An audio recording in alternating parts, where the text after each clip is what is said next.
You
wouldn't build a house without a foundation, so why try to build a business without one? Grow your contracting business and grow your mind with Growth Mindset Monday.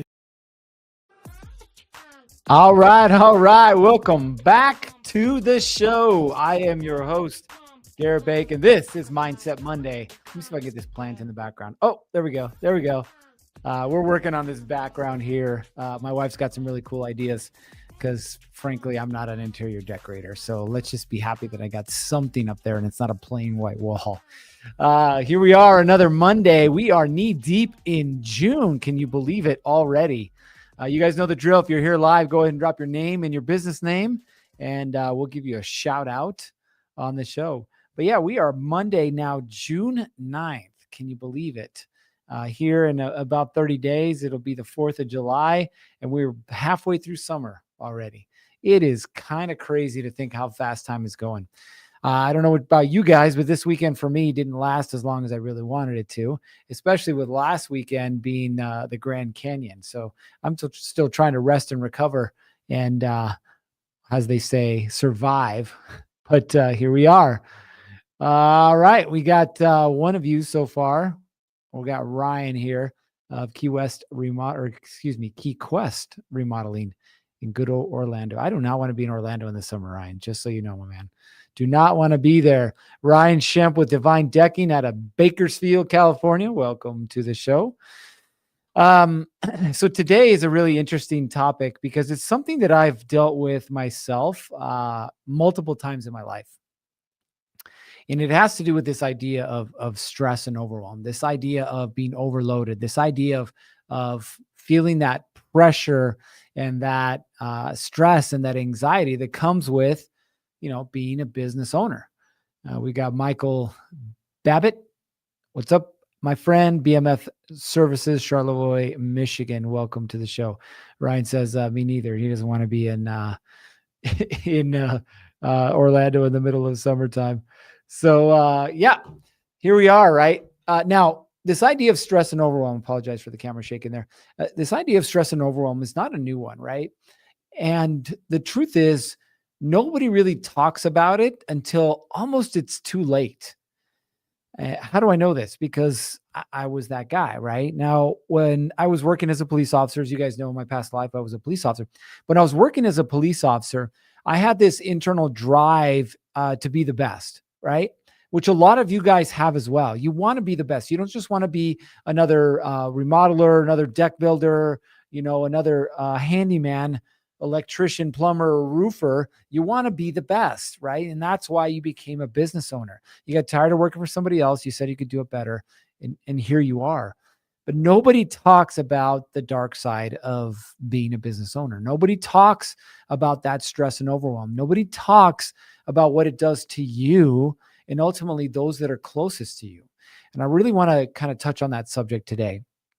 So here's my story, right? My first really true experience going down, the depths of stress and anxiety.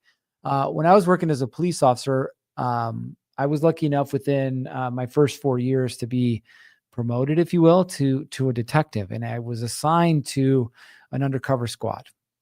And it was something I'd always wanted to do. And within 4 years here, I was doing it. Now, for most people, it took a few more years. Again, I was a hard charger, overachiever, and I found myself in this position. Now, the squad that I was assigned to had some pretty experienced guys on it. In fact, one guy had been doing it for almost 20 years by the time I got there, right? If you saw him on the street, you would not think cop at all. And our assignment, or our task, if you will, was to generate our own cases. And they could be drug cases, they could be gun cases, stolen cars, right? Murder for hires, anything you could find. That was your job, right? Drum up these cases and see where you could take them. Now, when I got there, I was the only one, obviously, without any cases. And that's a little stressful. It's stressful being in a new environment. It's stressful being with new people. And now I'm in this new position where I don't have any work. It wasn't like I could just, go drive down the street and find somebody that looks suspicious and investigate. I was working undercover now. So I had to learn how to work with criminal informants. I had to learn how to find people who'd been charged with a crime and see if they could introduce me to people, right? And I just started down this rabbit hole, but it was all new to me. It was all new to me, and I didn't know what I was doing. And I remember after the first 2 weeks, I was getting a little stressed out about this. And I had a good buddy. His name was Henry, who'd been on the squad for a while. And he's like, bro, you just need to relax. And I was like, what do you mean? He's like, it'll come. You just need to relax. And I didn't understand what he meant or what he was saying. And so I was digging, I was trying, I was reaching out to my contacts, that I had on patrol and looking for, just anything I could. And I remember one afternoon, one of the guys, and I won't say his name because he was mixed up in some stuff, not in a bad way, but as a cop, but he was the senior guy in the squad, this guy who had 20 plus years. And he just came in from another case, right? And the guy had like a stack of freaking cases on his desk because he knew what he was doing, right? He'd been doing it for 20 years. And I remember looking over at him and looking back at my desk that was completely empty. And I just started to feel this like tightness in my chest, right? And my breathing started to accelerate and it got shallower. And I was just trying to breathe and it just wasn't happening. I remember looking over at Henry, who was sitting next to me, and I was like, hey man, like I don't feel so good. And the next thing I remember is I was laying on the floor. They'd ripped off my shirt. The fire department, they're just where we were stationed. There happened to be a fire department right next door, which, they called them over. So they came over and I've got these things on my chest, right? And I'm like freaking out because here I am laying on the floor. There's a couple of firefighters over me, these things on my chest, and just beeping going off. And I'm just trying to figure out what's going on, just freaking out. Right. And they threw me on the stretcher, threw me in an ambulance and took me over to the hospital. Well, they thought that I'd had a heart attack. At that time, I was, I think, 33 years old. And they thought that I'd had a heart attack. And I remember thinking, man, I'm too young to have a heart attack. Like, this is stupid. What is happening? And I'm sitting there in the hospital room, just like wanting to get out and just hearing the monitors beep, beep, beep, beep, right? All that stuff. And the doctor came in a couple hours. They ran all the tests, right? They did the EKG and they did the MRI and they did all the tests. And the doctor came in and he looked at me and he goes, listen, I got to tell you something. He goes, you need to figure out how to deal with this or you're going to end up here for good. And I was like, oh, what do you mean? Do I need to like quit eating, ho-hos and drinking Monsters? Like, what's the deal? What do I need to do? And he's like, you need to figure out how to deal with your stress. And I was like, literally, I like gave him a middle finger and I'm like, F you, like, what do you know about me and my life, doc? Right. And he could see that this was my reaction. And he goes, listen, I'm in the same boat as you. He goes, we deal with stress and anxiety and chaos and the worst of the worst all the time. Right. He goes, but I had to learn how to deal with it. Otherwise I was going to go crazy or go down a rabbit hole of some things that, you don't want to get down. The rabbit hole of, alcohol abuse or drugs or, any of a number of other things. And I was like, yeah, whatever, just get me out of here. So he signed the paperwork. He got me out of there. Right. And I went back to work the next day. Now, what I'd had was an anxiety attack, right? And it had completely overwhelmed my nervous system and shut me down, completely shut me down, right? And my boss the next day, he's like, hey, you need to take it easy. And I was like, Yeah, sure. Yep. I'll take it easy. Right. So he put me on desk duty for a week, which about drove me bananas. If you know me, I got to be outside. I got to be moving. I got to be doing things inside of an office and at a desk all day long. It's not going to work for me. And after that week, right, I got back into the swing of things. And the unfortunate thing is I didn't listen to the doctor. And so I was prescribed some medication, and for sake of, we'll just leave it nameless, but some medication that I started to abuse this medication, right? And it was anxiety medication. But of course, because I wasn't doing what I needed to do to deal with the anxiety, I thought the pills would help me. And of course, the pills didn't help me, right? So it drove me down this path of like, oh, these pills aren't working. So then I'll turn to alcohol. And I'd never really drunk in my life. Like alcohol is never my thing, right? Whether it was a beer, whether it was, hard liquor, none of that stuff. It's never my thing. And here I was, taking pills and drinking to try and cope with this stress and anxiety. And it got to the point where my squad mates and my supervisor realized what was happening, and they pulled me aside and they said, "Hey, you got two choices. You're either going to learn how to deal with this stuff, or this isn't going to be the environment for you anymore." And I remember like having a coming to Jesus moment, right? Looking at myself in the mirror and realizing that I was going down a path that I didn't want to go down, that I was dealing with things that I didn't want to deal with, right? And so I ended up reaching out. We had a peer support team. I ended up reaching out and found some resources to help me out. And it took a minute to learn some things and coping mechanisms, if you will, but I still deal with stress and anxiety, right? But now I've got tools that will help me when I get into those situations. Now, why am I telling you my story? Why am I telling you the things that I went through and I dealt with? Because I know that if you haven't dealt with them yet, you're dealing with them now. And if you're not dealing with them now, you will in the future. It is almost guaranteed in this industry. It is full of chaos. It is full of uncertainty. It is full of, hey, people say one thing and they do another, right? It is full of the cash flow roller coaster, right? All of these things happen in our industry, but nobody talks about it. People just expect you to deal with it, right? So I'm going to give you some tools today to help you deal with it, right? And some of these are tools that I've used over the years. Now, mind you, that was 15 plus years ago. And I've used these tools now to help me cope with the stress and anxiety that I naturally feel, right? When things aren't going my way. Now, before we do, I'll give a couple of shout outs to some folks that are here with us. We've got Renatha, Startup Trivexa, import directly from the manufacturer for construction builders by AI Logistics. Welcome to the show. We got Motivated Laborers, Peace Beloveds. We got Daniel with Noble Custom Glass and Mirror checking in. Hey, from the office. Great to see you, my friend. We also have Joe M with Joe M Contracting out of North Dakota. Welcome to the show. Now, what are some of these tools? This is what I'll tell you first and foremost, right? And it's going to sound silly. I get it. It sounded silly. Actually, it sounded stupid to me when I first heard it.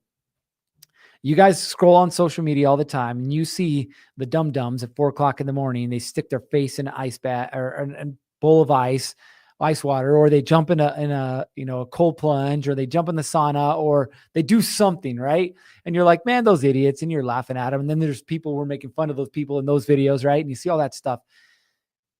Strip away the thing itself, and I will tell you the thing that you do need is a morning routine. It sounds silly. Trust me, I get it. Now, I worked shift work for many years in my life, so I go to bed late, wake up late, right? That kind of thing. But about 15 years ago, I started waking up early. Now, it started at 5 a.m. Now I get up at 4 a.m. Like, I don't even need an alarm clock anymore. I wake up at 4 a.m. Because I've been doing it for years. But it's not that I wake up at 4 a.m. so I can post it on the gram and go, hey, check it out. I just woke up at 4 a.m. again. Where are you losers at? Right? I get up at 4 a.m. so that I have time for me. Now, for me, I actually have 3 hours, and I'll break that down for you. So those 3 hours are between 4 a.m. and 7 a.m. What happens during those 3 hours? The first and most important thing is me doing breathing exercises. Yeah, you heard me right. Breathing exercises.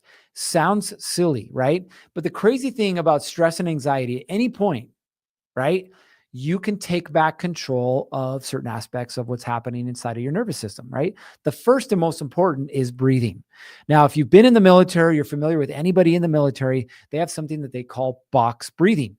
It came about because of the stress and anxiety of being in those situations where chaos is happening around you. Bullets flying, people flying, bombs flying, now drones flying, like everything flying seems overwhelming. So how do we bring it back under control? They have something that they call box breathing. Now, what is box breathing? Very simply, you breathe in for 4 seconds, you hold for 4 seconds, you breathe out for 4 seconds, you hold for 4 seconds. That's it. Here's the challenge though. Do that for 2 minutes straight. Nothing else.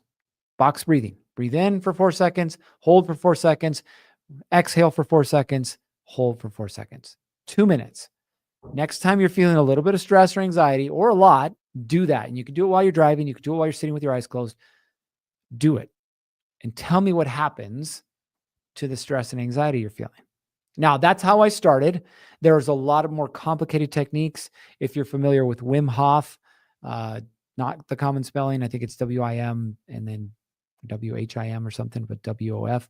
He's a big like cold plunge, but also breathing guy. I do some breathing exercises based on his teachings, which are a little more complicated. Breathe quickly, and then you hold your breath, and then you release, and you hold your breath. Point is, you're taking back control of your nervous system. So that's number one, something that you can use at any point in the day, but that's what I do in the morning. Number one. The second thing that I do is I reconnect with my maker. Now, whether you believe in God or not, that's on you. You believe in religion, that's on you. I will tell you that I do believe in God. I connect with him. I'm here for a purpose. My job is to connect with that purpose again, make sure I'm in alignment, and I'm not doing something I shouldn't be doing that's causing more stress and anxiety in my life.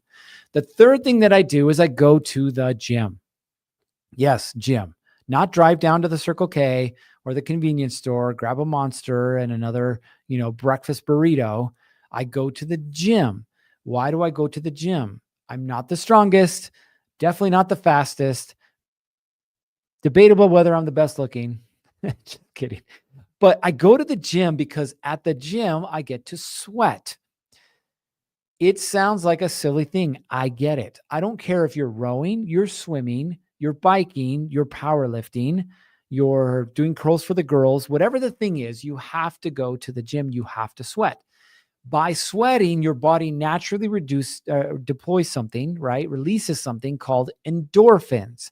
It is the natural happy drug. Tell me after a good workout, yeah, you might feel a little gassed, but tell me you don't feel good. Tell me you don't feel accomplished. You do. Why? Because your body's releasing endorphins into the bloodstream. So those are the 4 things that I do every morning. Okay. Now, I also include some family time because for me, it helps me maintain my focus in life. And so for years, we've done breakfast together as a family, right? Regardless of schedules or anything like that, I always made sure I was there for breakfast with the family. That's my 4 a.m. to 7 a.m.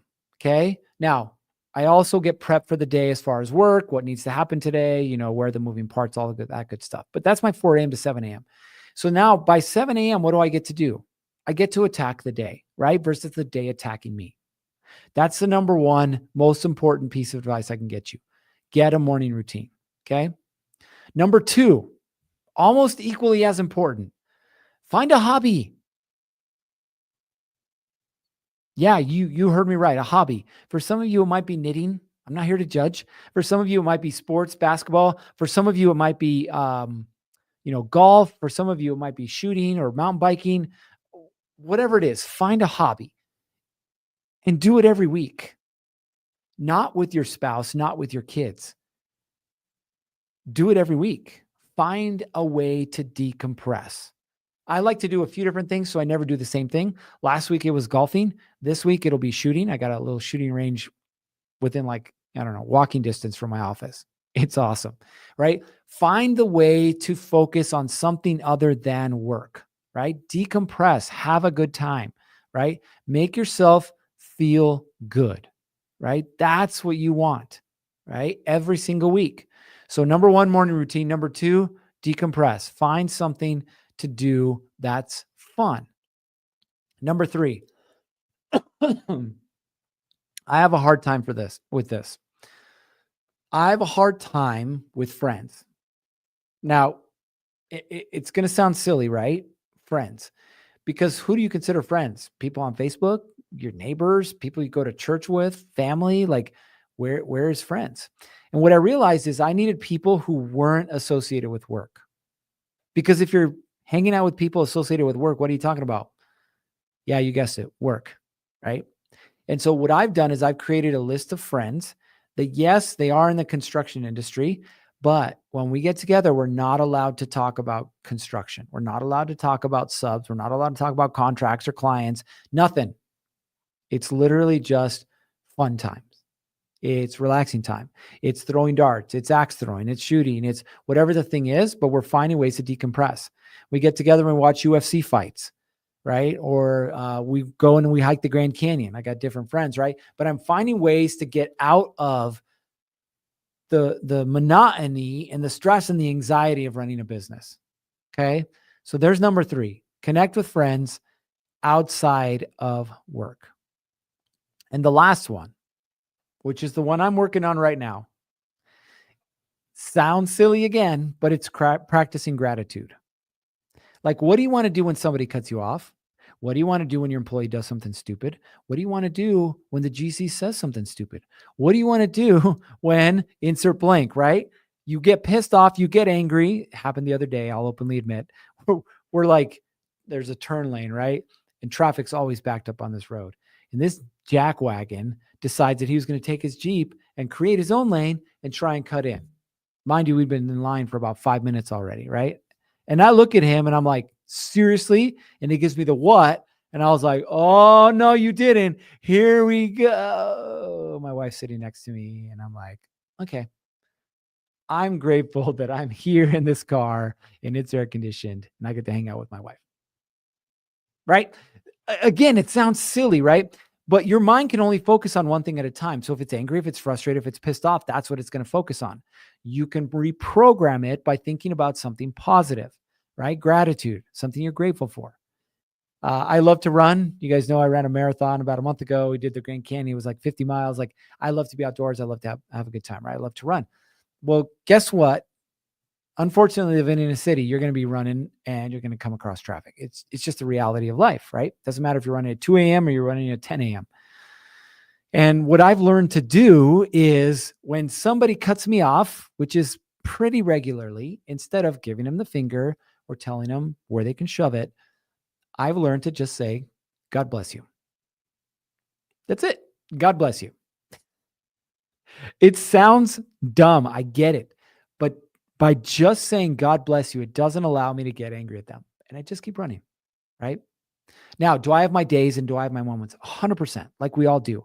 But I'm going to tell you that by leveraging these tools, everything in my life has changed, right? My perspective has changed. My ability to overcome stress and anxiety has changed, right? And ultimately, the outcomes that I want, growing the business, better results, bigger team, bigger contracts, all the things that we want out of business has happened because of my ability to learn to control myself.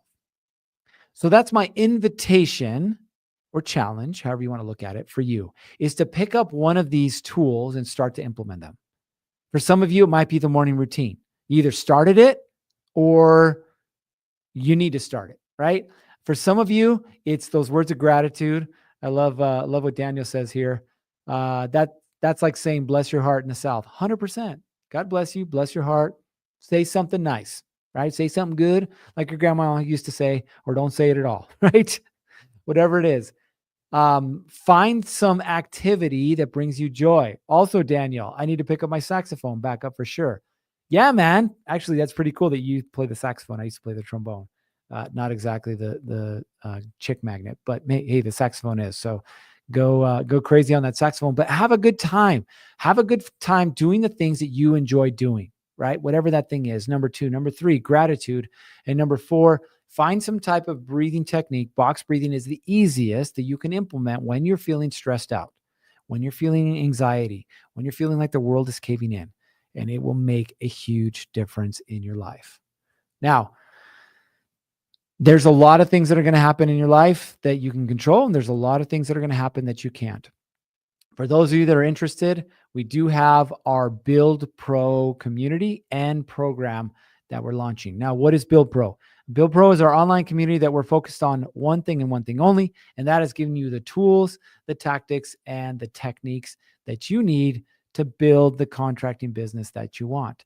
Regardless of what phase that you're in right now, some of you guys are doing exactly what you want to be doing, but most of you are not, right? And that's okay. But how can we shortcut that system? How can we make it to where we get the results that we want? And that, my friends, is what you'll learn inside of our Build Pro community. So I dropped the link.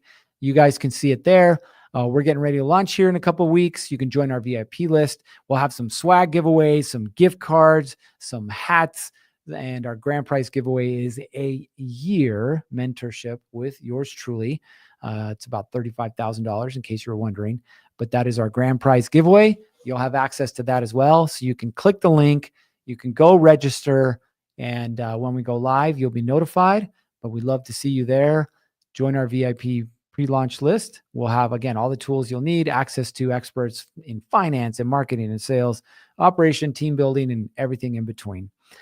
But for now, take a tool, one of these tools that we talked about, implement them, and ultimately help yourself get to that point where you need to be personally so you can focus your time, energy, attention, and where it needs to be on growing your business.